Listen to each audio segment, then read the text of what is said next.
Alright, it is time for one of my envious big haul videos. I have got a lot of comics to get through here. We have got 2 whole runs as well as an assortment of other bits and bobs, and then something that isn't a comic but it is a comic book thing, which is the first gift a subscriber has sent us. Settle in, cause this is gonna be long.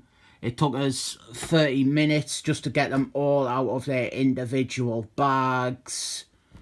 The comics, they weren't all bought from the same seller. I had to track a lot of them down individually, and while I am trying to stick to an alphabetical order, I have put the 2 big runs right at the back of the video for the sake of momentum. Right, let's break it up. Right, we've got, these are like the new comics here. We always seem to begin with some death metal, didn't we? This is Death Metal issue 4, and then some tie-ins which include the Robert King one-shot, the Rise of an Eternal one-shot, and then 2 issues of Justice League, issues 54 and 55. I am so behind on this crossover, and the last batch of stuff I read was quite bad, but I seem to keep buying it under the belief that I will catch up and finally be able to decide if it gets any better or not. Remember when I said I was done buying new DC comics?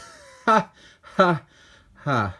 We have... I'm surprised there's not more issues of it. We have the Flask 25 here. I said in my last video, whenever I need to complete an order and I am an issue or 2 away from a discount or a minimum order, I throw in an issue of the Flask.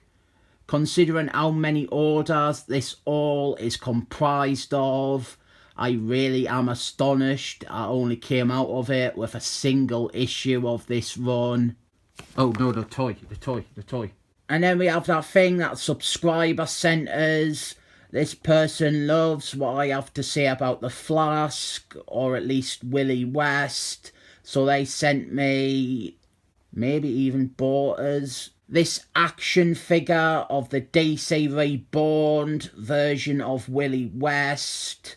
They asked to remain anonymous. From time to time, I do get messages on Twitter from people who want to comment but didn't want to be linked with my ridiculous nonsense. But this person wanted to send us something, which is really, really sweet and nice. I am really grateful for it.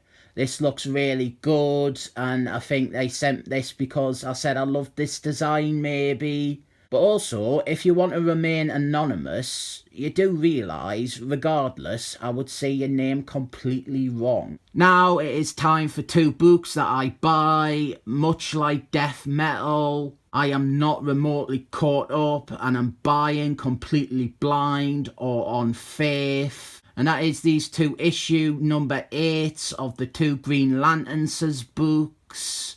I can see me finally reading this book and realising I probably should have actually checked it out before committing to buy every fucking issue so far. Also, remember when I said I was done buying new DC comics? Ha ha. This next one was pretty funny. They were basically giving this away. It cost us 99 pence. It is Man Killer Zero from 1994. This was the revamp of the Man Killer character that was done at the same time as Face.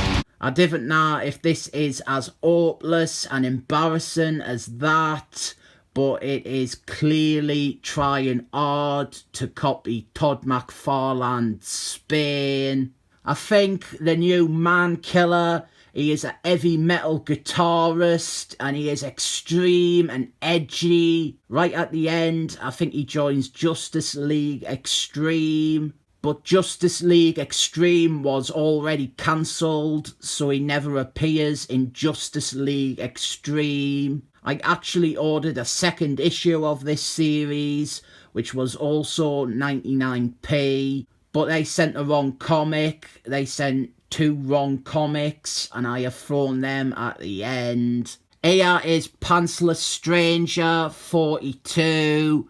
This was, DC did this crossover, Blackest Day, which was a Green Lanterns crossover. It was the one where Pratt's son died. And one gimmick was they resurrected a bunch of art books for 1 extra issue. Pantsless Stranger here.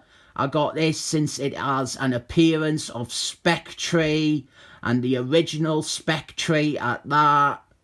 The art is by that Holocaust denier who snuck Jew-hating messages into Excellent Men. So maybe Pantsless Stranger will wear a glove with some Sanskrit hidden on it that says rabbis are stupid. And Blackest Day, Pratt's son, and even Spectre are all things that you're gonna see more of in the next batch of comics I pull out. Like here is Spectre. It really says something about this character revamp that I never even finished off the mini-series that introduced them. This was the post-Infinite Christmas version of Spectre.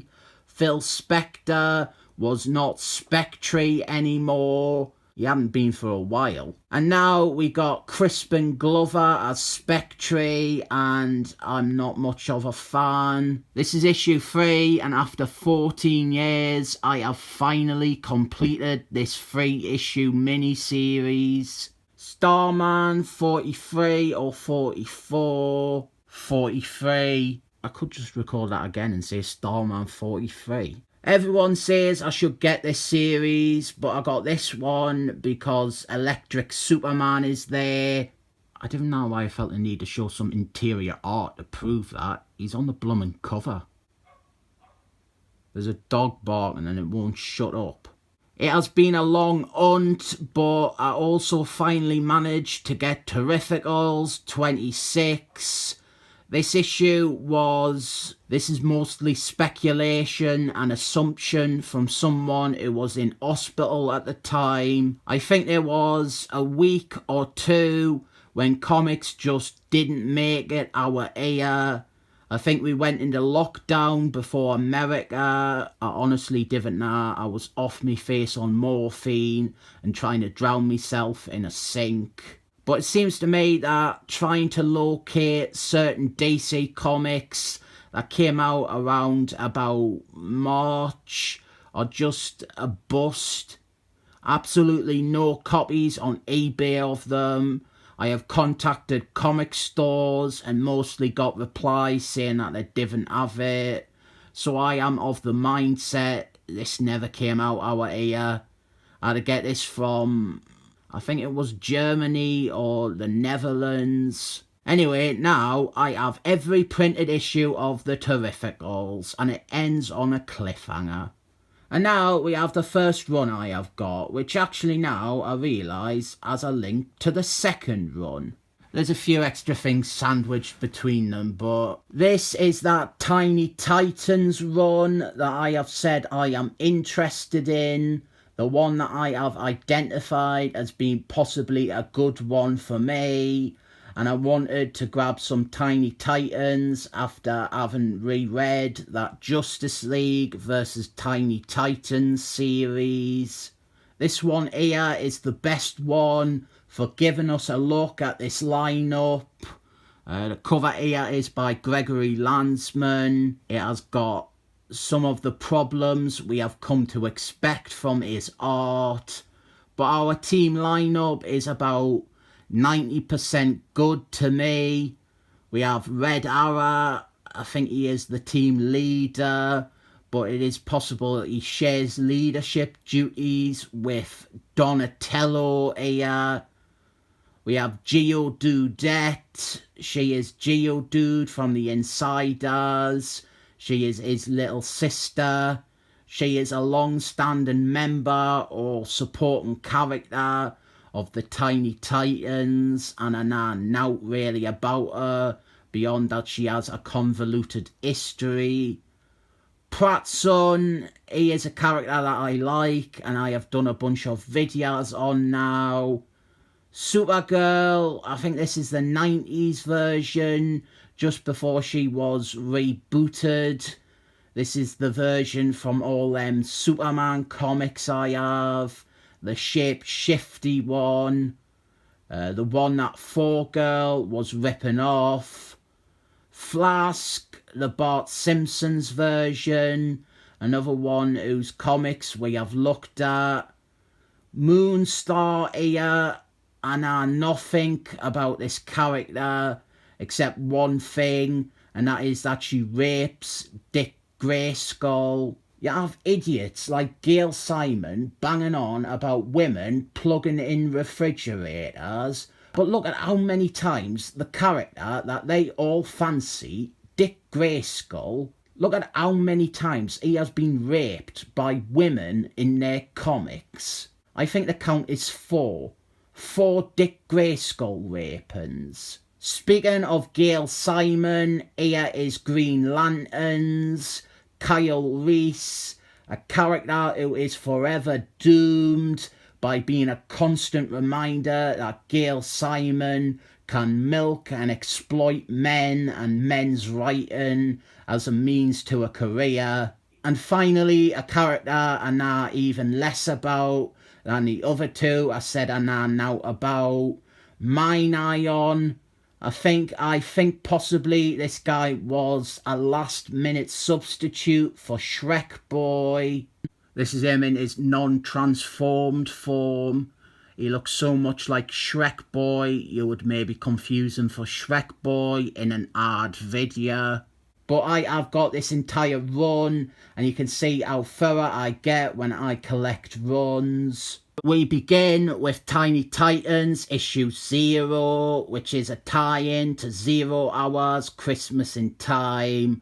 And this introduces, or rather revamps, the Tiny Titans with this lineup. This here is also another reason I thought it was Shrek Boy. I thought this was Shrek Boy in some transformation. Also, Moonstar seems to be half Moonstar and half Kyle Reese. I'm sure that will be explained in the book. Then we have Tiny Titans 115, and our opening story arc seems to concern some green alien thing trying to eat them all. And it also crosses over with Green Lanterns issue 57. And this is a combining cover with Tiny Titans 116. I can already see some problems with eventually putting these two together. And then in Tiny Titans 107, we have the final part of the opening story arc. And they add Tiny Titans enemy Simon, who I only know from Christmas on Infinite Earths. He had a so-and-so sized role in that, and he also died, so I guess they brought him back at some point. Then we have Green Lanterns, issue 59, and you will start to see a problem I encountered along the way. And that is that the Green Lantern series often featured really major appearances of members of the Tiny Titans. Usually Donatello, who was dating Kyle Reese. But this issue has a bunch of the rest of the team as well. Red Arrow, Bart Simpson's, Pratt's son, I think.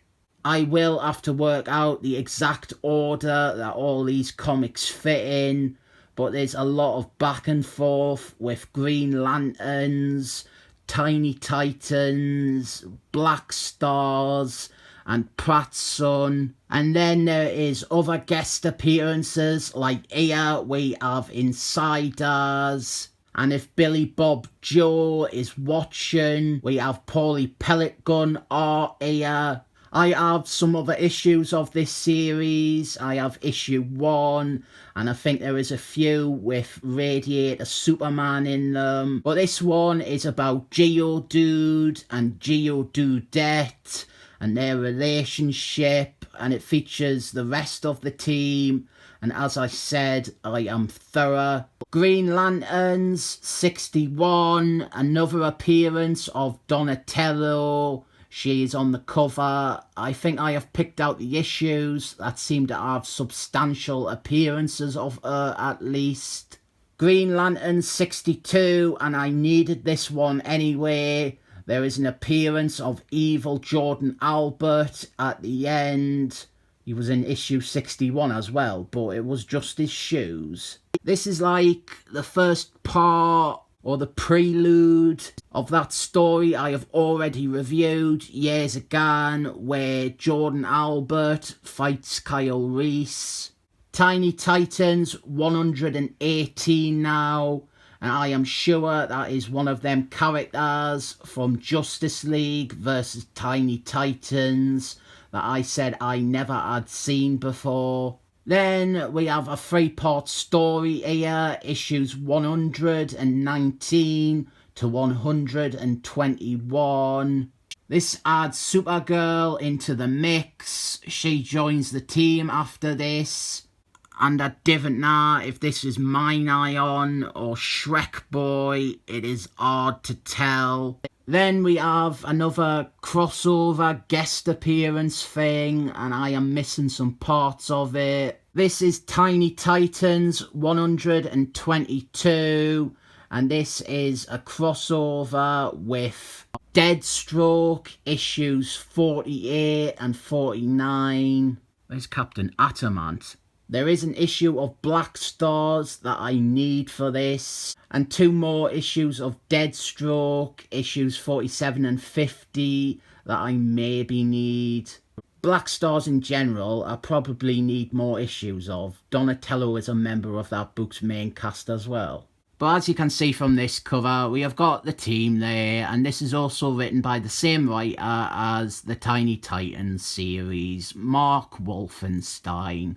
We have gotten this far into the run, and I haven't even mentioned Mark Wolfenstein's name yet. Then we have that annual 11, and this leads us into Tiny Titans 123, which looks like it also leads us to this 5-part crossover between all them books that I have mentioned.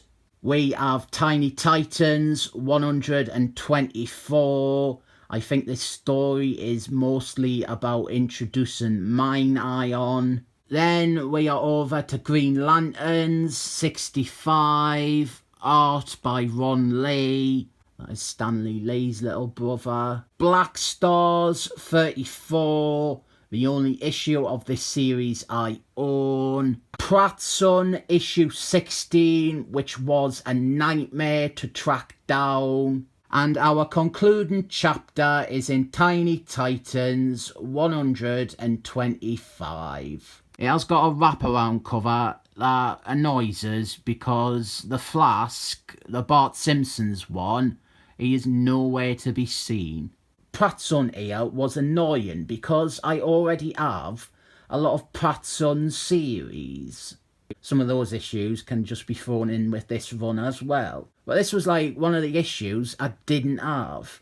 My collection ended at issue 14, I think it was. Just in case you thought I was lying. And there was fuck all copies of this on eBay. I probably need to just get the last few issues of this book in general.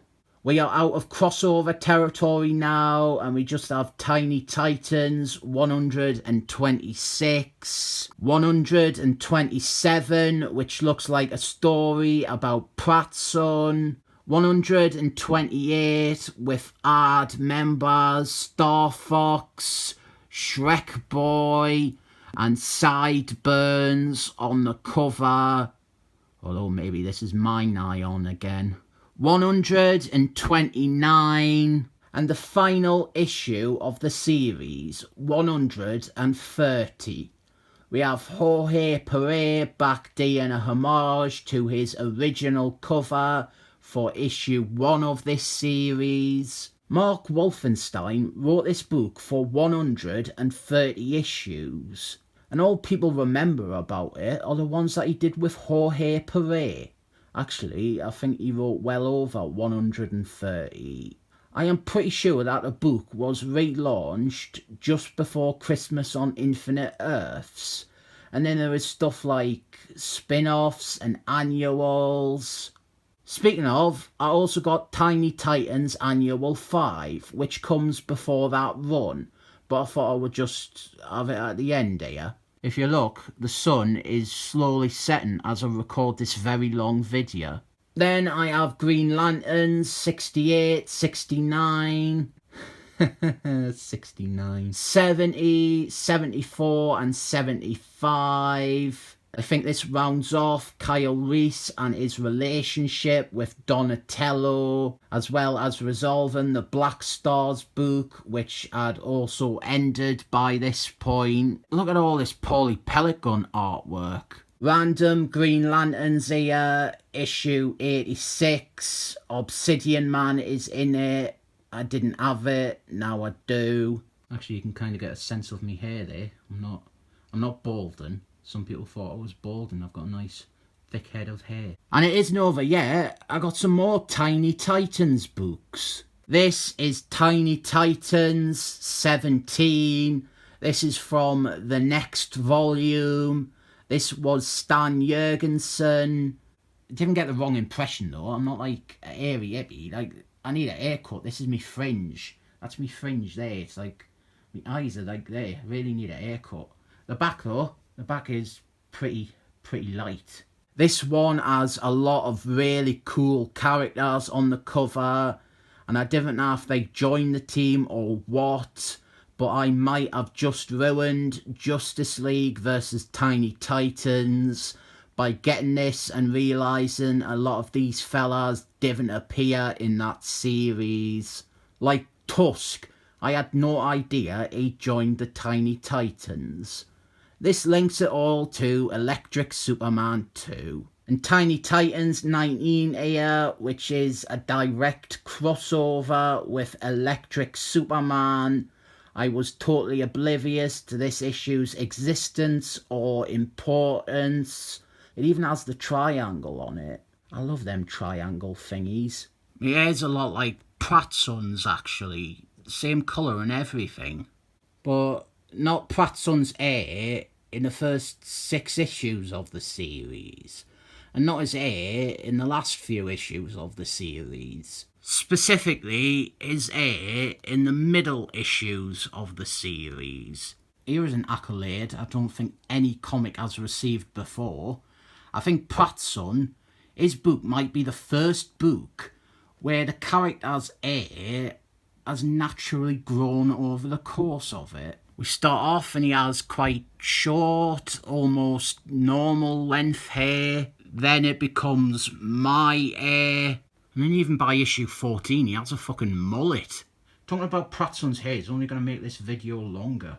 Then we have the next Tiny Titans book. I got issues 21 and 22, which come just before the Donatello story that I have already reviewed and I have had for years. You know, this one. See, that edit's going to look bad because the sun has gone from being out to setting. This is the start of a run, and I am told I should avoid the rest of the run after issue 25, so I think I will. It looks like Pratt Son is in the book again. Before this, there was a run by Devin Grayson Meyer, which spins out at the end of Justice League vs. Tiny Titans, but I'm afraid to read it in case it doesn't live up to that original miniseries' quality. Then we jump forward again to the next Tiny Titans series, and we have this 4-part story by John Jeffries. Superboy is gone by this point, so hopefully it won't annoy us too much. I was informed of this as it actually features an appearance of Bart Simpson as the Flask. when he was the main Flask. He is in this story, supposedly. I naively claimed that Bart Simpson's as the Flask. He didn't appear in any other books beyond his own, but I guess I was proven wrong. He's not on any of the covers though. Yep, he's in them, as is what looks like Bizarro Superboy, so my expectations have lowered. Just didn't like the way John Jeffries writes Superboy. I hated the retcon that Superboy was off Lenny Luthor's. And then we have the second run I got, which is a run on Justice League by James Robinson. And even though this is a long video, there is a story here. Around about the time I was trying to get into DC 2010, well, I mean properly get into DC. I had DC Comics before, but other than Superman stuff, not really had proper runs on things or long-term eyes on DC series. Well, there is this one story called Range of Doomsday Man, and it was pretty crappy, but it crossed over with Justice League, and the Justice League at that point were completely unrecognisable to me. This is our team here. This is issue 60, the final issue. But straight away, you'll think, well, we have Batman, but this isn't Batman. This is Dick Grayskull as Batman. And what we have is this weird lineup that feels very unique and exciting to me. I define the standard Justice League lineups of the Big Seven, or 6 of the Big Seven and Sideburns, to be completely unenticing as a prospect. And stuff like this, which pushes the team into a new direction or presents unique storytelling possibilities. I really like changes like this. Our leader is Donatello. She leads the Justice League. We have Batman, who is Dick Grayskull. Supergirl, who is one of the more recognisable faces. We have Jade Lanterns, who we should know from Justice Society of Superheroes and the Infiniteers. And if not them, then that Green Lanterns from just before. Gay Starman, Umbongorilla, and Flask Girl. I also believe Blue Lanterns, Walker Texas Saint, he is a member or a reserve member. He is in that story I have read, which I will reread and review before getting into this run. But yeah, I love this team lineup. It is giving characters like Donatello a chance to shine away from the Tiny Titans and putting emphasis on her as a leader. We have a different Batman on the Justice League. We have odd characters like Gay Starman and Umbongorilla who are being given this enormous push. I didn't know if it successfully does all them things. I have not read the run, but I am hopeful. This run I have begun with Blackest Day, Justice Society of Superheroes. This seems to lead Flask Girl into the Justice League series and set up some stuff that pays off in that. This is issues 1 to 3 and the covers combine. Ooh. I have said before I didn't really care for the modern Green Lantern stuff or the crossovers, but I might be able to squint past my problems with this. At least I can do a review showing when Pratt's son dies now.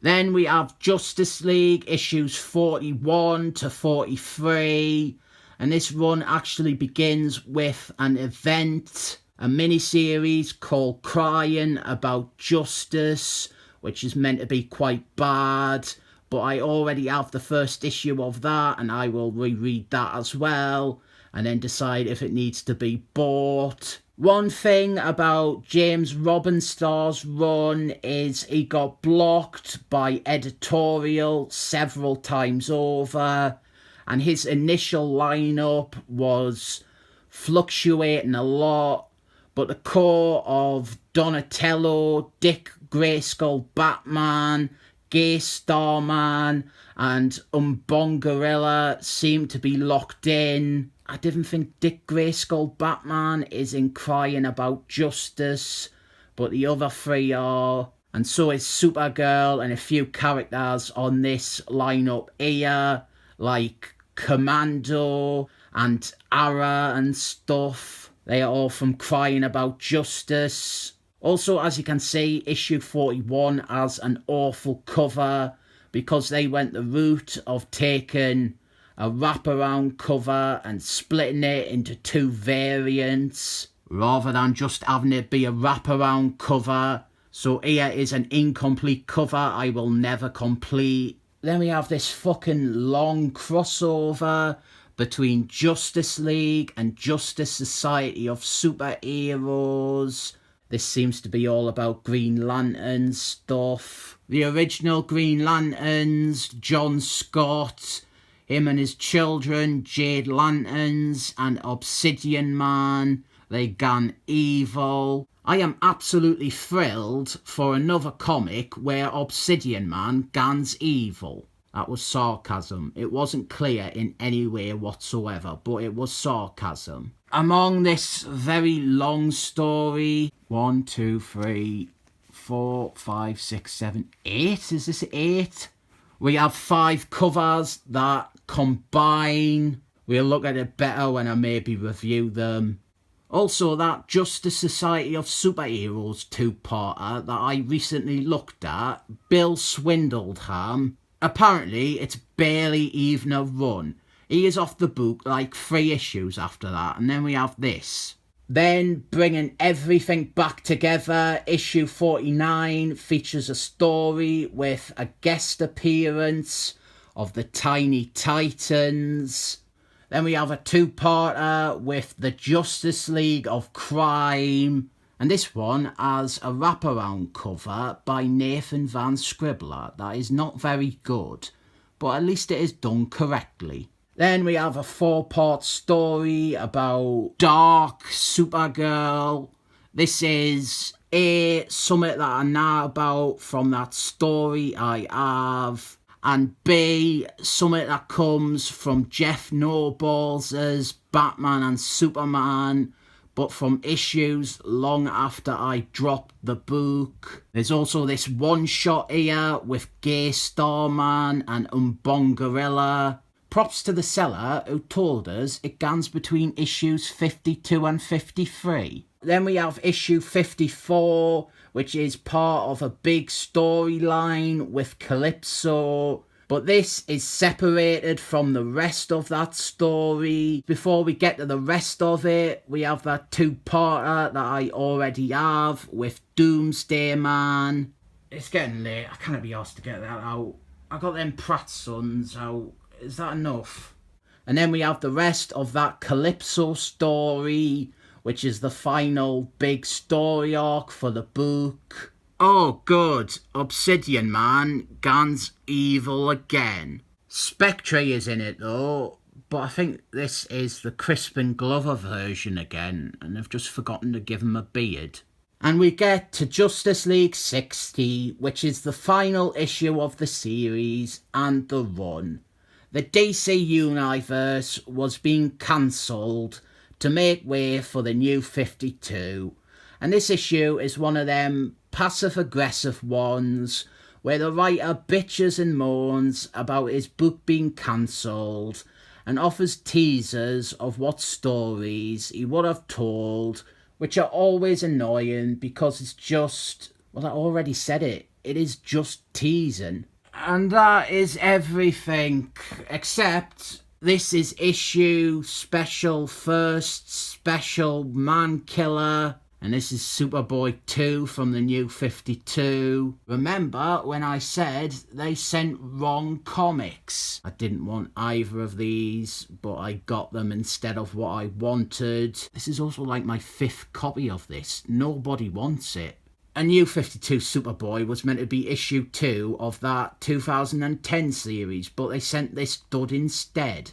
And it's been creased a bit because it was at the very bottom of this big pile of comics. New 52 Superboy just plain sucks.